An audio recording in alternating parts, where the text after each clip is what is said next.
नमस्कार दोस्तों, मैं हूं जाहिद हुसैन। आप देख रहे हैं इस वक्त की बड़ी खबरें। होली के दूसरे दिन उन्नाव में रंग डालने को लेकर खूनी खेल खेला गया है।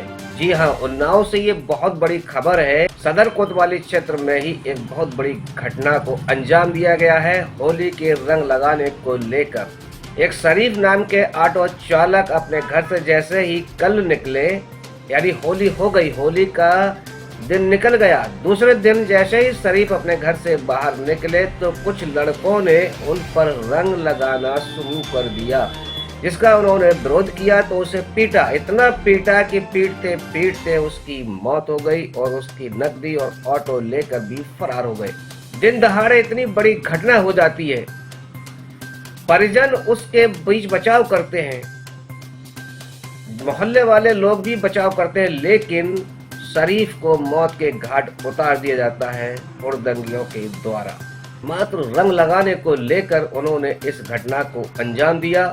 सिर्फ कसूर इतना था, शरीफ ने रंग लगाने से मना कर दिया। इस तरह से उत्तर प्रदेश में राम राज की जो बात करते हैं उसकी धज्जियां उड़ती हुई साफ दिखाई दे रही हैं। बता दें, शरीफ के 5 बेटियां हैं, गरीब परिवार है। उसकी बेटियां रो रही हैं, बिलख रही हैं और कह रही हैं हमारा अब कौन है जो हमें कमा कर खिलाएगा। देखें पूरी रिपोर्ट। परिजन किस तरह से आरोपियों पर आरोप लगा रहे हैं। रंग चल रहा था तो उन्होंने सोचा कि हम उतर जाएं और मना करते हैं कि रंग न डालो। उन्होंने उतर के मना किया कि रंग न डालो, ऑटो वाला रुका रहा। फिर वो लोग बदतमीजी करने लगे।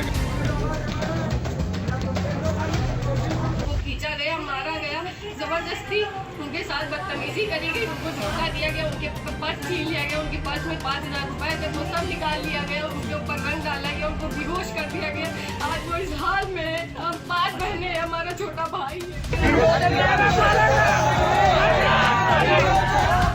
वहाँ पे लोगों ने जबरदस्ती करी, बदतमीजी करी, उनके ऊपर रंग डाला। जब उन्होंने मना किया तो उनको खींचा गया, मारा गया, जबरदस्ती उनके साथ बदतमीजी करी गई, उनको धोखा दिया गया, उनके पर्स छीन लिया गया, उनके पास में 5,000 रुपए थे वो सब निकाल लिया गया, उनके ऊपर रंग डाला गया, उनको बेहोश कर दिया गया।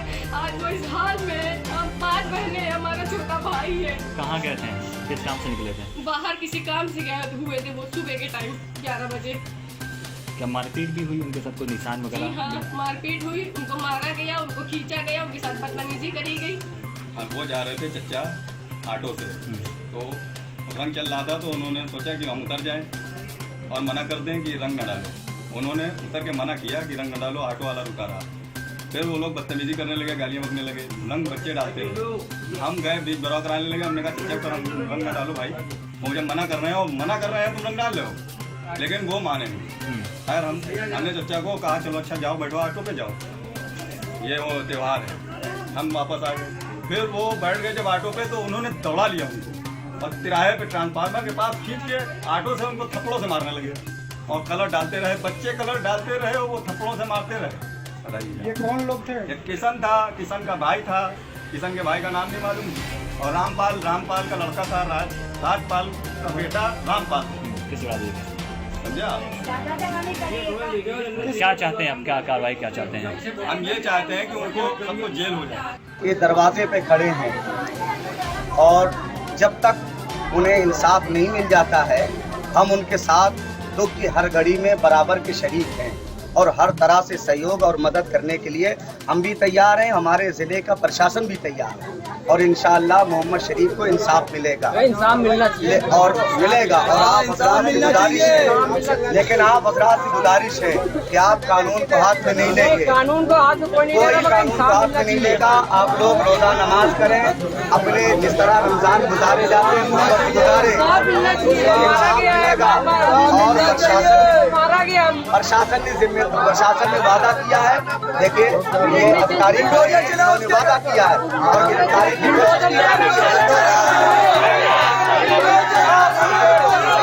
समय करीब 1:15 थाना कोतवाली सदर पुलिस को सूचना मिली। शरीफ पुत्र अयूब, जिनकी उम्र 56 साल है, कासिम नगर कोतवाली के रहने वाले थे, जो ऑटो से आ रहे थे और उस दौरान उनकी मृत्यु हो गई। इस सूचना पर तत्काल स्थानीय पुलिस पहुंची और मृतक के परिजनों से बातचीत कर रही है।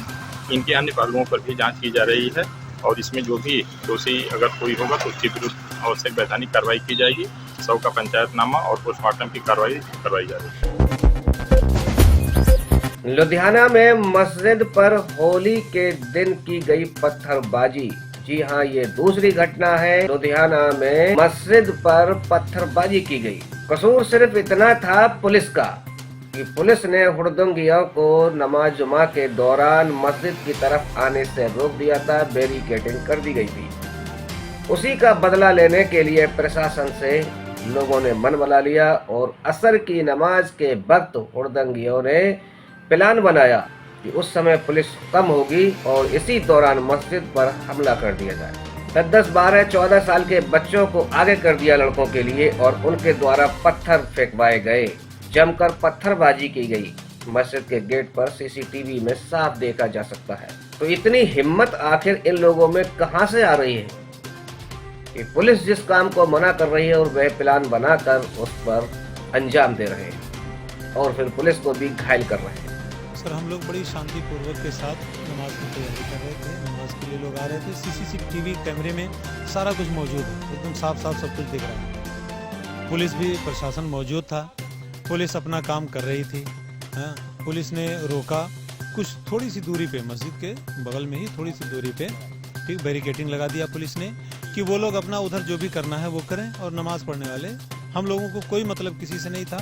हम लोगों ने हमने खुद ये भी ऐलान किया कि अगर जरूरत पड़े तो हम 2 बार नमाज कर लेंगे, हमें बाहर की जरूरत नहीं है, ठीक है। लेकिन बंदे कम थे, इसलिए हमने एक बार में नमाज करके और खत्म कर दी।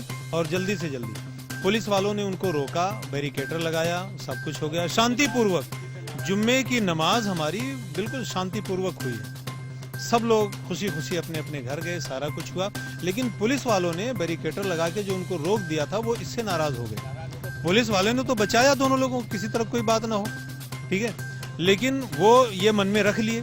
पुलिस ने भी देखा कि नमाज शांतिपूर्वक हो गई है, सारे लोग चले गए इत्मीनान से। पुलिस भी दोपहर की नमाज की, जी दोपहर की, ठीक है, जो 1 बजे से 12:30 बजे से लेके और 2 बजे तक की नमाज होती है, उस टाइम के बाद सब अपने घर चले गए। 5 बजे वाली जो नमाज हमारी होती है उससे 10 मिनट पहले पुलिस आके फिर गाड़ी पहुंच गई यहाँ पर। कोई बात नहीं थी। नमाज का वक्त हो गया, अजान होती है मस्जिद में 5 बजे, लोग नमाज पढ़ने के लिए आते हैं। नमाज पढ़ के जैसे निकले उस देर में वो लोग प्लान बना लिए थे। जैसे नमाज पढ़ने निकले हैं, फौरन उधर से पत्थर बरसने लगे हैं, ईंट पत्थर और बोतलें ये सब आने लगी जी। पुलिस प्रशासन भी मौजूद थी। पुलिस वाले बहुत रोकने की कोशिश की, क्योंकि 2 ही 4 लोग थे उस टाइम पुलिस वाले। पुलिस के ऊपर भी हमला किया गया है। वो भी जब पीछे हटे हैं, ये लोग बढ़ के आए हैं, सारा कुछ सीसीटीवी में दिख रहा है कि मस्जिद के गेट पे बच्चे 12-12, 14-14 साल के बच्चे उस पर पत्थर मारे।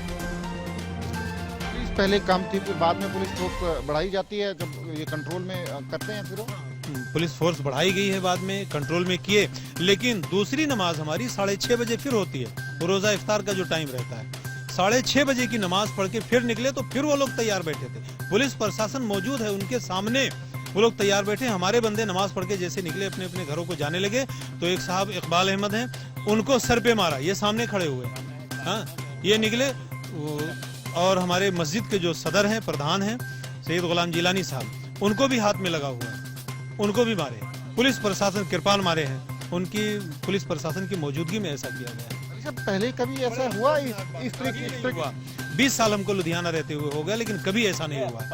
हाँ, क्या क्रिएट किया ये आपको चोट भी लगी? ऐसा माहौल बिल्कुल सद्भाव का माहौल रहता था। सारा कुछ प्लानिंग के साथ हुआ। पहले से कोई इसके पीछे कोई हाथ है, क्या है, सामाजिक तत्व है, क्या है, कुछ समझ में ही नहीं आया। इस तरीके से होना नहीं चाहिए।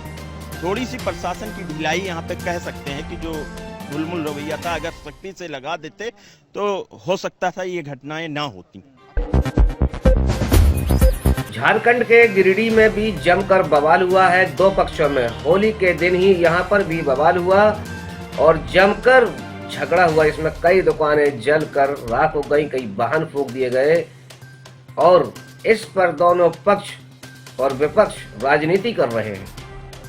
यानी सरकार विपक्ष पर और विपक्ष सरकार पर जमकर आरोप लगा रहे हैं एक दूसरे पर। देखें पूरी रिपोर्ट। 2 पक्षों में विवाद सामने आया था और उसके बाद से स्थिति पूर्ण रूप से नियंत्रण में है। वर्तमान में किसी तरह की कोई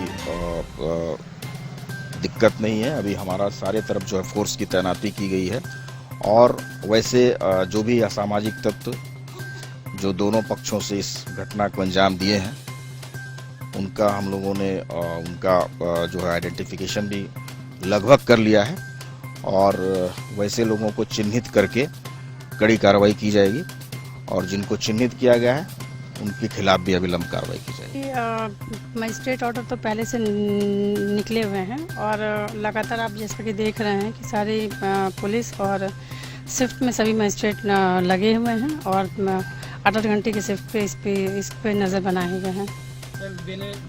कोई निषेधाज्ञा यहाँ पर लगी हुई है? अब इस पे विचार कर रहे हैं। और सिचुएशन कैसी है? सिचुएशन अभी कंट्रोल में है। क्या आपका ऑफिस चल रहा है आइडेंटिफिकेशन का, सीसीटीवी फुटेज का प्रोसेस? अभी उस पर हम लोग काम कर रहे हैं, बताएंगे। तो क्या सिचुएशन है अभी? सिचुएशन पूरा नॉर्मल है, सब कुछ शांति है और यहाँ पे कहीं कोई इशू नहीं है। जैसे कल हम लोग को सूचना मिली, पुलिस और प्रशासन जो भी हमारे मजिस्ट्रेट थे सब लोग यहाँ पे थे, हम लोगों ने तुरंत इस पे काबू पा लिया था। उसके बाद अभी हमारे मजिस्ट्रेट यहाँ पे रेडी है, हम लोग भी यहाँ पे स्टैंड बाई हैं और कहीं कोई अभी समस्या और कहीं कोई सूचना अभी किसी तरह का नहीं है किसी को। मेरे लोकसभा क्षेत्र के हनवारा में, गोड्डा के हनवारा में इसी तरह की घटना हुई। रात में कोई फोन उठा नहीं रहा था, फाइनली मैंने डीजीपी को फोन किया, वो कंट्रोल में आया। होलिका दहन जो हो रहा था उसकी लड़ाई हो गई, यही हजारीबाग में हुआ, यही गिरिडीह में हुआ। और ये मैं विधानसभा चुनाव के पहले से ये बातें कह रहा हूं कि कई एक ऐसी विधानसभा है झारखंड में, राहुल गांधी जी खूब भाषण देते हैं हरियाणा के बारे में, महाराष्ट्र के बारे में कि वोटर लिस्ट बढ़ गया। भारतीय जनता पार्टी ने विधानसभा चुनाव के पहले ये कहा कि कम से कम 30 ऐसी विधानसभा है झारखंड में, बहुत छोटी, 81 में से 30 विधानसभा ऐसी है जिसमें कि वोटर 50% से लेके 150% तक बढ़े, 50% से लेके 150% तक बढ़े। और ये जो बढ़ाव है वो केवल बांग्लादेशी घुसपैठियों का है, बांग्लादेशी मुसलमानों का है। और बांग्लादेशी मुसलमानों ने यहाँ के कल्चर को जो है वो तार-तार कर दिया है। इस कारण से होली में गोड्डा में घटना हो रही है, हजारीबाग में घटना हो रही है, रांची में घटना हो रही है, गिरिडीह में तो ये हो रहा है। अब देवघर में जो है दुकान जला दी गई है जसीडीह और चकाई मोड़ पर। अब कई एक लोग कह रहे हैं कि इसी होली के हुड़दंग में जो है उसी बांग्लादेशी घुसपैठियों ने, मुसलमानों ने जो है जला दिया है। ये घटना कांग्रेस के नीतियों के कारण हो रहा है, जिसमें कि वो बांग्लादेशी मुसलमानों को यहाँ ला रहे हैं, कभी सरस्वती पूजा के नाम पर, कभी दुर्गा पूजा विसर्जन के नाम पर, कभी जुलूस के नाम पर, कभी ताजिया के नाम पर, कभी मुहर्रम के नाम पर, कभी होली के नाम पर लगातार हो रही है। और मैं हमेशा कहता हूं कि यदि देश नहीं जगा, आदिवासियों की संख्या घट रही है वहां, यदि ये देश नहीं जगा तो एक दिन ये बांग्लादेश में मिलता हुआ आपको नजर आए। पूरे देश में आखिर नफरती माहौल बना कौन रहा है? आखिर होली को लेके जो बयानबाजी है वो कौन से दल के लोग कर रहे हैं, किस दल के नेता कह रहे हैं, किस दल के महत्वपूर्ण पद पे बैठे हुए नेता कर रहे हैं? देश हिंदू मुसलमान के साथ चलेगा, एकता के साथ चलेगा, भाईचारे के साथ चलेगा। देश का हिंदू मुसलमान वो हमेशा मिलजुल के होली, ईद और अन्य त्यौहार मनाता आया है, आगे भी मनाता रहेगा। भारतीय जनता पार्टी की नफरत की राजनीति वो चलने वाली नहीं है। झारखंड में जरूर एक घटना सामने आई है, लेकिन समाजवादी पार्टी समझती है वहाँ पे एक जिम्मेदार सरकार है, वो शांति बहाल करने के लिए कदम जरूर उठाएगी। नहीं, देखिए ये बिल्कुल ही गंभीर घटना हुई है और प्रशासन ने भी इसको काफी संजीदगी के साथ लिया है, क्योंकि राज्य में एक संजीदा सरकार काम कर रही है और जब सरकार संजीदा रूप से काम करती है तो स्वाभाविक तौर पे प्रशासन भी और संजीदगी के साथ अपना काम और अपना कर्तव्य दोनों निभाती है। इस घटना में जो भी आरोपित व्यक्ति हैं, प्रशासन उनको चिन्हित करने का काम कर रही है और सामाजिक समरसता को, सामाजिक सौहार्द को बिगाड़ने वाले को किसी भी सूरत में बख्शा नहीं जाएगा। वो जो व्यक्ति होंगे उनकी गिरफ्तारी सुनिश्चित होगी और उनको कठोर सजा मिलेगी।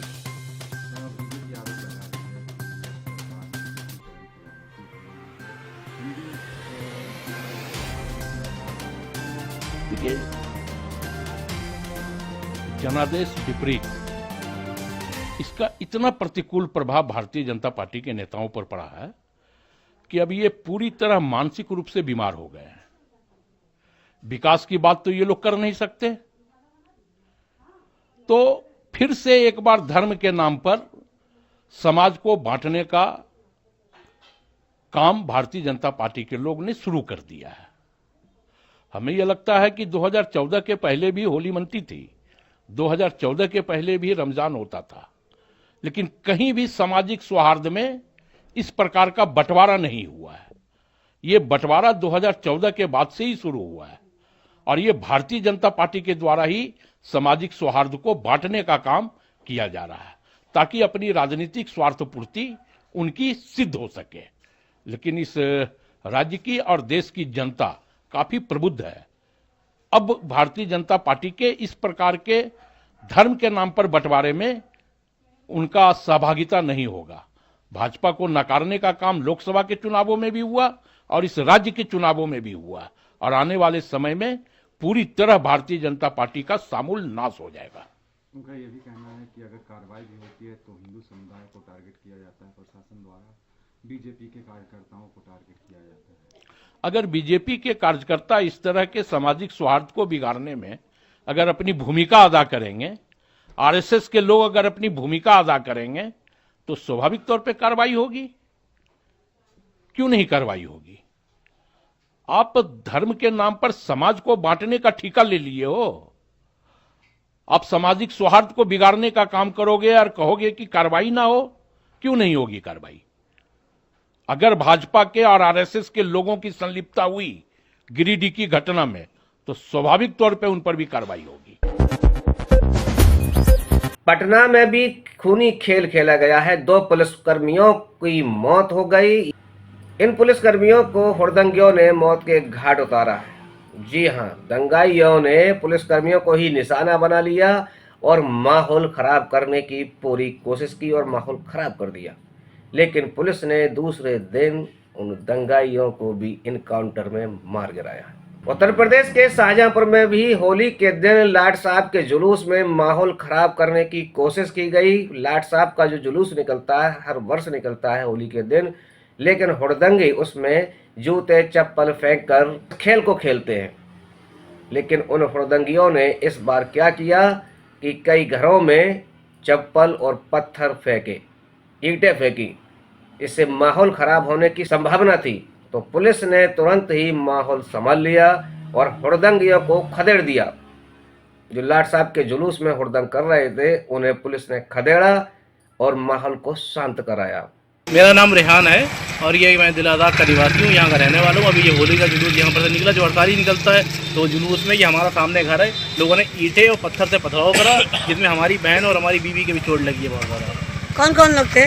उसमें 3-4 लोग थे जिनको मैंने जो था बिल्कुल मौके पे पहचान लिया, क्योंकि घर के मेरे तिरपाल जो पड़ा था सामने उसको ही फाड़ दिया, तो अंदर सब दिखने लगा। तो जब देखा तो 3-4 लड़के जो मेरे मोहल्ले के हैं उनको पहचान लिया, उनके नाम भी पता है। क्या क्या नाम है उन लोगों? एक तो ये आनंद टिक्की वाले का लड़का सनी है और दूसरा ये राजा सीताराम का लड़का है, राजा राम का लड़का एक ये है, और एक वो पीछे मंगल है, वो पॉइंट रोड पर रहता वो लड़का है। बाकी एक लड़का जो सामने गली का है, चारों को जानता हूँ।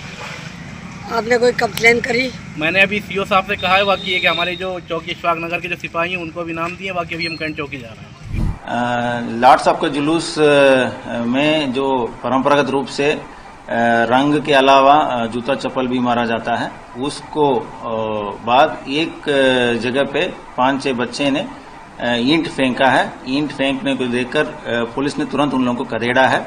इसको लेकर कतिपय चैनलों द्वारा लाठीचार्ज किया गया, ऐसा भ्रामित सूचना फैलाया जा रहा है, जबकि आप उसमें वीडियो में बहुत स्पष्ट प्रदर्शित है, आप उसको अच्छे से देख भी सकते हैं। उसके अलावा कहीं कोई इंसिडेंट नहीं है। हालांकि वो नहीं करेंगे तो फिर हम लोगों का जो लाट साहब को, जो हम लोगों को सुरक्षा में लगे हुए हैं कर्मचारी को भी दिक्कत होती है। हम लोग सकुशल संपन्न कराने के लिए ये थोड़ा सा खदेड़ना पड़ा।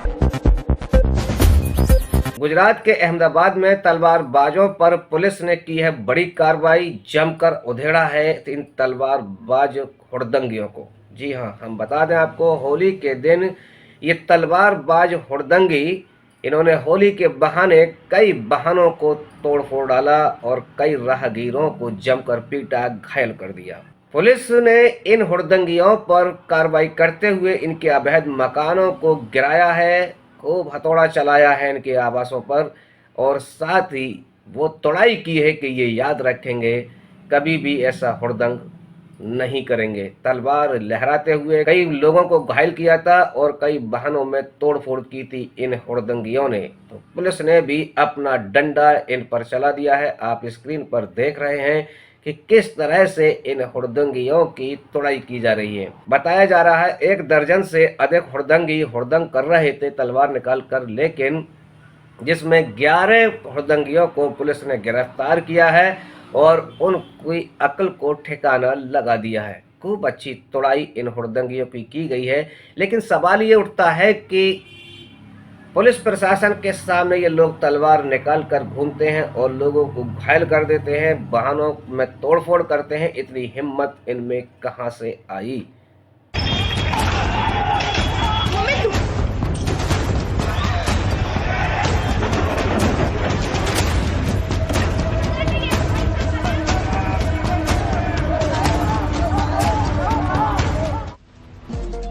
आरोपियों के अवैध घरों को ढा दिया गया है। इन लोगों ने जिस तरह से लोगों पर हमला किया था, पुलिस ने भी वैसे ही इन्हें सबक सिखाया। आरोपियों को पीटा गया ताकि वो आगे इस तरह से हुड़दंग ना मचा पाएं। और उसके बाद जो अवैध कब्जे थे उस पर कैसे हथौड़े चले, ये तस्वीर आप देख रहे हैं। 2 तस्वीरें इस वक्त टीवी स्क्रीन पर आपके सामने। तलवारबाजों पर कैसे एक्शन लिया गया, ये तस्वीर आप देख रहे हैं।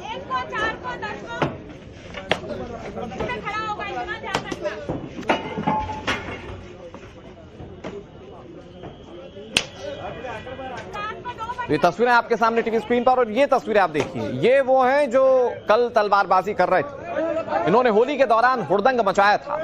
इन्होंने कई लोगों के साथ मारपीट की थी, कई जगहों पर तोड़फोड़ की थी, और उसके बाद अब जब पुलिस का हंटर चल रहा है तो कैसे ये पुलिस के आगे नतमस्तक हो गए। ये तस्वीर आपके सामने, और ये इनकी 7 पुश्तें याद रखेंगी कि इनके साथ क्या हश्र हो। तलवारबाजों का हिसाब कैसे, ये देखिए, ये साफ दिख रहा है कि बदमाश पुलिस के आगे कैसे सरेंडर कर चुके हैं। कल ये सड़क से गुजरने वाली गाड़ियों में तोड़फोड़ कर रहे थे, और उसके बाद जब पुलिस ने एक्शन लेने की शुरुआत की तो ये देखिए, अवैध मकानों को भी गिरा दिया गया। कुल 11 लोग ऐसे हैं जिन पर कार्रवाई की गई, और ये कार्रवाई की तस्वीर आप देख रहे हैं। ये आज की तस्वीर है जब अवैध मकानों पर बुलडोजर एक्शन लिया गया, हथौड़े चलाए गए, और इससे एक बड़ा मैसेज देने की कोशिश की गई कि अगर कोई हुड़दंग करेगा या फिर कोई कानून के खिलाफ जाएगा तो उसके खिलाफ इस तरह से एक्शन लिया जाएगा।